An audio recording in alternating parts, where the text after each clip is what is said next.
अस्सलाम वालेकुम व्यूअर्स। सहाफ़ियों के साथ जो इस वक्त ज्यादती हो रही है, दे पर दे जनाब इनकी गिरफ्तारियां जारी हैं। इमरान रियाज खान साहब के बाद असद तूर साहब को जो है वो अचानक गायब कर दिया गया।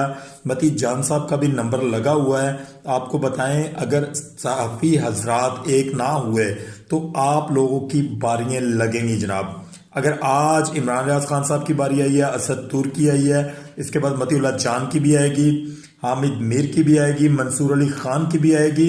तमाम तर वो सहाफ़ी जो आज बातें कर रहे हैं, कल उनकी बारी आएगी। लिहाजा आप लोगों को चाहिए कि सहाफ़त बचाने के लिए एक तो आप हक और सच का साथ दें, दूसरा आप तमाम लोग एक पेज पर आ जाएं। अगर आप लोग अपनी ज़िंदगियां बचाना चाहते हैं, अपना मुस्तकबिल जो है वो सिक्योर करना चाहते हैं, तो आप लोगों का एक पेज के ऊपर आना बहुत ज़रूरी है। लिहाजा मुल्क की सलामती के लिए आप लोगों को चाहिए कि इस चीज़ का